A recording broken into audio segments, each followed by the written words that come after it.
Hello. Can you repeat the question? Okay. I was asking that what exactly is GDE and how one can join this program or. Okay. Basically, GD is all about two things: community and technology. So, if you are some sort of content creator or you are some sort of person who like to help other people through writing or YouTube or video making or books and blogs and open source. So that's what makes you qualified for GD. And for GD, you have to be nominated by either a Googler or some other GD.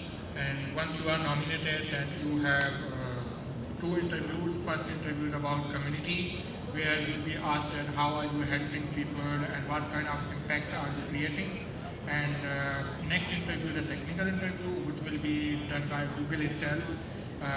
This will be for technology you are applying for, and they will ask you technical questions to verify that whether you are actually an expert in that technology or not. And once that's clear, then you are Okay, thank you so much. Move on to Sakina. Sakina, can you tell us, as a GDE, you have a charge, a position, right, with which you can provide services and provide guidance to others. So, what support you can give to the current beginners and especially the freelance community? Hello. Okay. So the most important thing is that when you're a Google developer expert, you're recognized not just locally in your own country but internationally, all right? Because the reason for this is there are very few Google developer experts in the entire world. If I'm not wrong, I think the current number is somewhere in the 70s. That's 70, right? So obviously, जब आपके पास Google developer experts बहुत कम exist करते हैं, तो there's a credibility attached to you. People look up to you for guidance, for mentorship, for knowledge, right? So the main thing, as Wajahat just stated, the main and the key thing about being a Google developer expert is that you have to be a community builder and you have to be a community contributor. And this is where we come in. हमारा kind of role समझ लें या responsibility समझ लें, it lies in the fact that we have to provide trainings or workshops. We just have to disseminate whatever knowledge that we have to other people. Now, who is included in this other people? हमारे पास आ जाते हैं college students, university students, early professionals, mature professionals, and in सब में obviously कहीं ना कहीं freelancers भी आ जाते हैं. So the reason that we became Google Developer Expert is that we had acquired and matured our expertise in certain technology, right? And now it's our responsibility कि basically हमने जिसमें महारत हासिल कर लिया, we have to pass that forward. This can be in the form of, like I said, training events, workshops, developer festivals, which is mostly organized by Google developer groups. हर शहर में एक GDG group है. यहाँ का GDG Karachi है, then there's GDG Islamabad, Peshawar, etc. तो ये mostly ये एक ऐसे अपॉर्चुनिटीज़ होती हैं जहाँ पर आप आराम से अपनी एक्सपर्टीज़ दूसरों तक रिलेट कर सकते हैं. Other than these events, obviously, because ये बहुत concentrated events होते हैं, sometimes people miss a chance to attend these events. तो उसमें obviously फिर ये होता है that they rely on your online or your digital presence. तो उसमें you can contribute by creating articles, tutorials, video tutorials, etc. So this is kind of like a bird's eye view in which you can support the community. Okay, so as Sakina talked about community building, so Mashood, I want to ask this question to you. As a community builder, what do you think, what's a role of a community and how it is impacting on your developer's profile? when it comes, especially when it comes to work for a freelance community? Yeah. Yeah. So, communities is one of the backbones of how we work, how we learn, how we contribute, how we share information. And this is funny because when I had the luxury to go abroad and study, and when I came back, and this is in 2012, and I started working over here. One of the things that I felt was missing was the community part, and especially technical communities, paving team. And over the years, then I was part of the community builder, as you're saying, and then there were other people as well involved, and we built up these technical communities here with 2-3 things in mind, right? Usme, one of the primary goals of any community is going to be about sharing knowledge.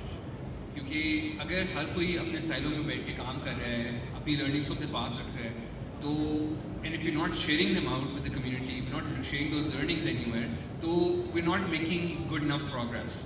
So what a community allows you to do is bring together like-minded people and allows you to share information.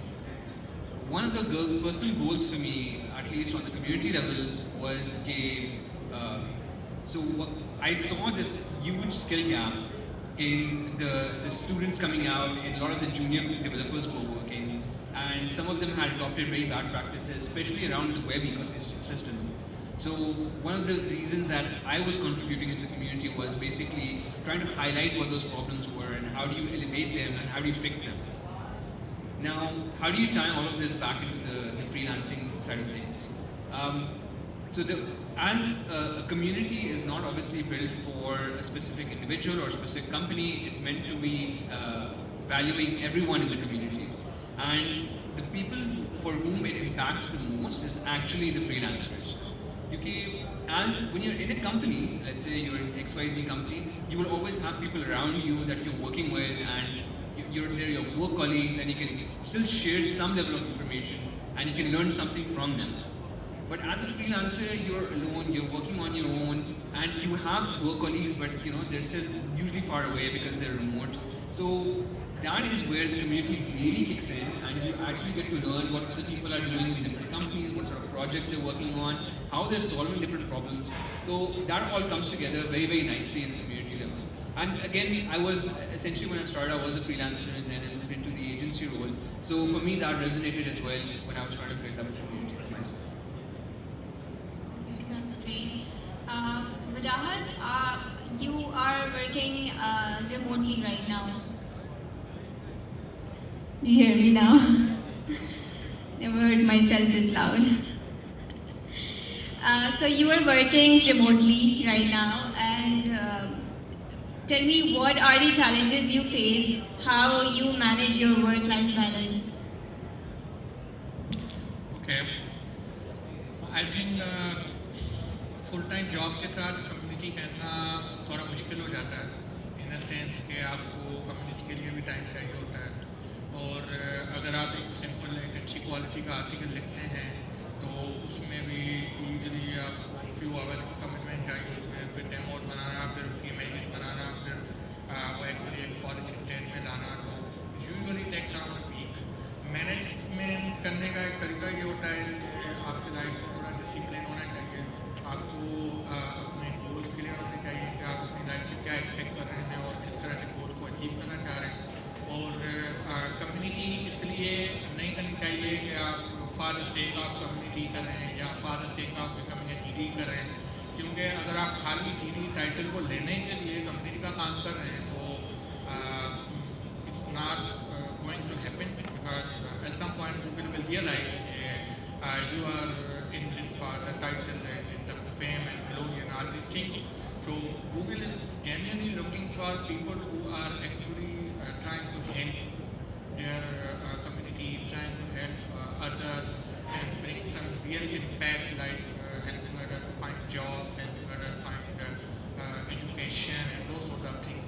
So if you are in that kind of thing, then you have to take out some time out of selfless love. Like, you are not going to get anything in return. So if you are expecting that kind of thing, then I would advise you don't try to become a GD and don't try to fall in this because that's what it is all about. It's all about selfless help and love for the community.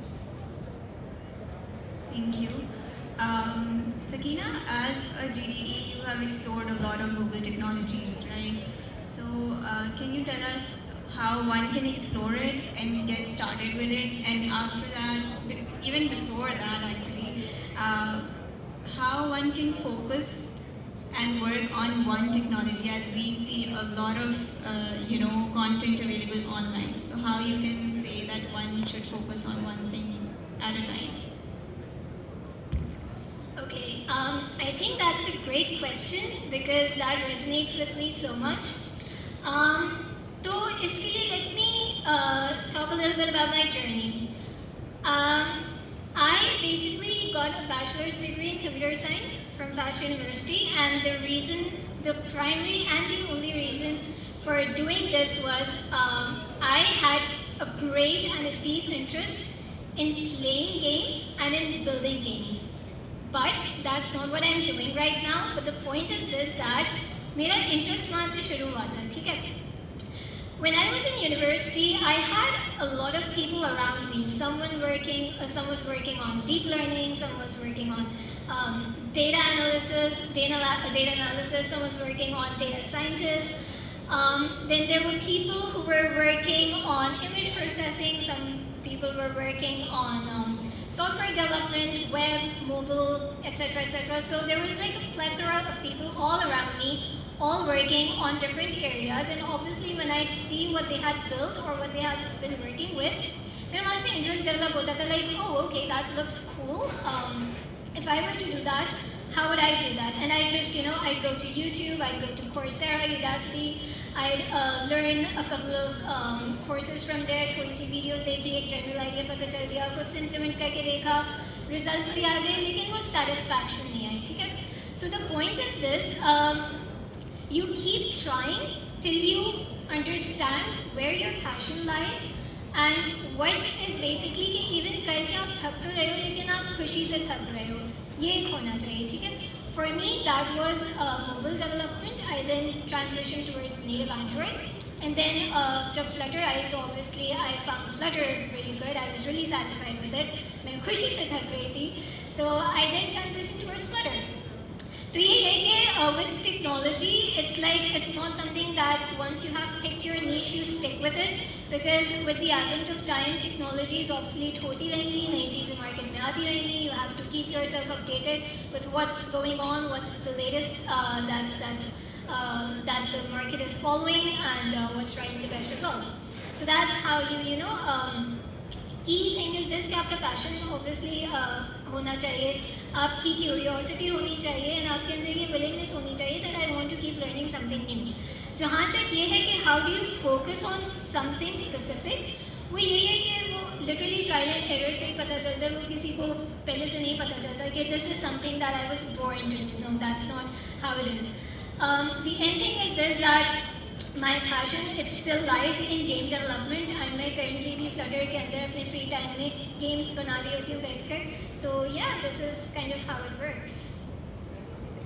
I guess this is applicable on every one of us, and at every age. I mean, we can be skilled or expert, or still हम लोग कहीं ना कहीं हम लोगों की distractions आ जाती हैं और कुछ नई technology आती है जिस पे हम काम करना चाह रहे होते हैं.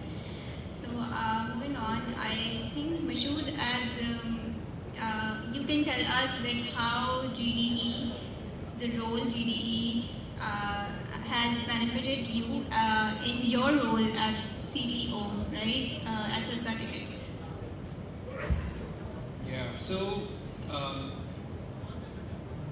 as a GDE, one of the benefits that you get is that you get connected with the people who are building the technology in the world. So if I'm Angular GDE, I will be in contact. I'm actually the Slack group where all of the Angular GDEs build the Angular library. If I have any question, I can literally reach out to the guy. जिसने forms की library ली है, जिसने उसका module लिखा है, right? So that's a huge part of the excitement that I get, especially because in a startup you have a very fast-paced environment You have to be building and shipping things out really quickly. So when you have that level of access, it just helps you move things forward. It helps you take on risks. I mean, if I'm going to be using the latest version of a particular API or a feature in Chrome, for example, I'm not worried about it. Because अगर वो नहीं भी चलेगा ना, तो I know the person who has built it, and I'll just reach out to them and say, यार, can you help me figure this out? And they're always so ready to help you out, right? Because you're a GDE, you're part of the program. So, and they will, even if they're not able to fix the problem right away, they'll be able to guide you around it. They'll solve it for you somehow, right? So I think that is one of the basic things that I enjoy having access to. That kind of helps me kind of deliver on my work really quickly. The second advantage that I think personally in my role that I've got is simply the exposure of all of the different levels of complexity that you can have, the level of expertise you can have. So when you're speaking with people who are actually building the thing, it's a whole different experience altogether, because you're now looking at it from a very different perspective, and you're learning a very different perspective as well. So that's also been a very interesting journey for me over the last few years, where we've not just been talking about the latest in tech and what's the cutting edge and how do you use it, but also why is that coming in, and what are the challenges of bringing that in, and how is the transition happening. So you kind of get involved in all of that. So, and all of that has been really helpful in just helping me build my startup as a Okay, thank you. This is an open question for all of you. I want to ask and want to know for others that what is the most significant mistake you see people do when they start their professional or freelance career?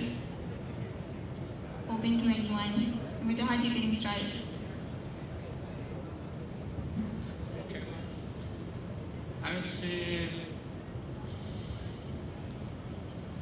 it's a very global competition.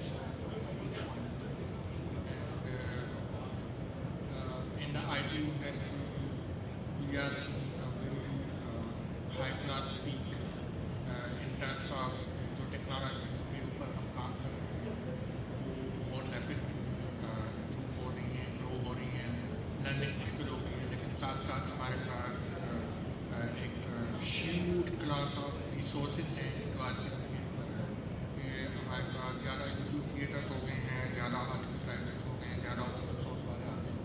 तो एक जैसे जैसे technology आगे जा रही है, उसके साथ जो गिटर स्टार्स हैं या जो GDEs हैं या जो माइक्रोसॉफ्ट एम्बेसडर्स हैं, वो भी इंक्रीज हो रहे हैं और वो उस कम्युनिटी में और उस इकोसिस्टम में इक्वली या फिर मोर देन इक्वली कंट्रीब्यूट कर रहे हैं, जिसके रिजल्ट में आई फील कि हम एज ए स्टूडेंट और as a newcomer, as a joiner, as a beginner, हम इस पॉइंट पे अभी ऐसा पीक देख रहे हैं जो एजुकेशन के लिए किसी डिग्री की ज़रूरत नहीं है, एजुकेशन के लिए किसी ज्वाइन करने की ज़रूरत नहीं है, हम किसी भी पॉइंट पे ज्वाइन कर सकते हैं